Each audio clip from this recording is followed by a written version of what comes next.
জার্মানির এক নামকরা ব্যাংকে ব্যাংক ডাকাতির সময় ডাকাত দলের সর্দার বন্দুক হাতে নিয়ে সবার উদ্দেশ্যে বলল, কেউ কোনো নড়াচড়া করবেন না, টাকা গেলে যাবে সরকারের। কিন্তু জীবন গেলে যাবে আপনার, আর তাই ভাবনা চিন্তা করে আপনার পরবর্তী পদক্ষেপ ঠিক করুন। এই কথা শোনার পর সবাই শান্ত হয়ে চুপচাপ মাথা নিচু করে শুয়ে পড়েছিল। এই ব্যাপারটাকে বলে মাইন্ড ট্রেনিং কনসেপ্ট, অর্থাৎ মানুষের ব্রেইনকে আপনার সুবিধা অনুযায়ী অন্যদিকে কনভার্ট করে ফেলা।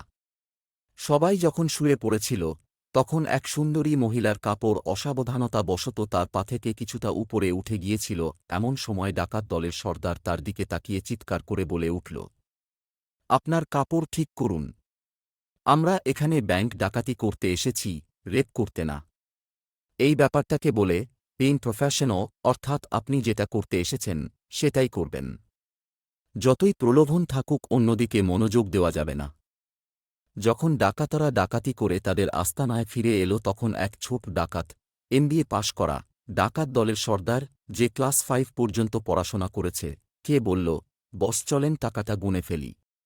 ডাকাত দলের সর্দার মুচকি হেসে বলল, তার কোনোই প্রয়োজন নেই, কেননা একটু পরে টিভি ছাড়লে নিউজ চ্যানেলগুলোই বলে দেবে আমরা কত টাকা নিয়ে এসেছি।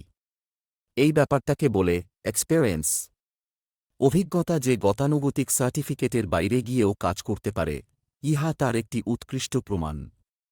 ডাকাতরা চলে যাওয়ার সাথে সাথেই ব্যাংকের এক কর্মচারী ব্যাংক ম্যানেজারের কাছে ছুটে এসে বলল, স্যার তাড়াতাড়ি চলেন, পুলিশকে ফোন করি, এখনই ফোন করলে ওরা বেশি দূর যেতে পারবে না।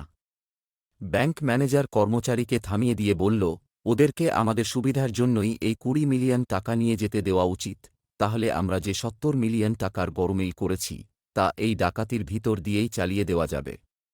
এই ব্যাপারটাকে বলে সোয়াম উইথ দ্য টাইড, অর্থাৎ নিজের বিপদকেও বুদ্ধি দিয়ে নিজের সুবিধা হিসেবে ব্যবহার করা। কিছু সময় পরেই টিভিতে রিপোর্ট আসল, ব্যাংক ডাকাতিতে 100 মিলিয়ন টাকা লোপাট।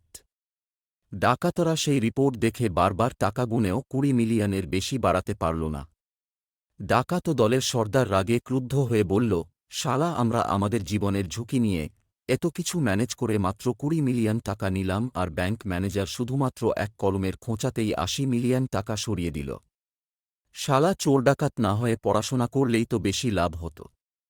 এই ব্যাপারটাকে বলে Nawaz is worth as much as gold, অর্থাৎ অসির চেয়ে মসি বড়। ব্যাংক ম্যানেজার মন খুলে হাসছে, কেননা তার লাভ 80 মিলিয়ন টাকা। 70 মিলিয়ন টাকার গরমিল করেও সে আরও 10 মিলিয়ন টাকা এই সুযোগে তার নিজের পকেটে ঢুকিয়ে ফেলেছে। এই ব্যাপারটাকে বলে seizing the opportunity, daring to take risks. এভাবেই যেকোনো সিচুয়েশনকে কাজে লাগাতে হবে।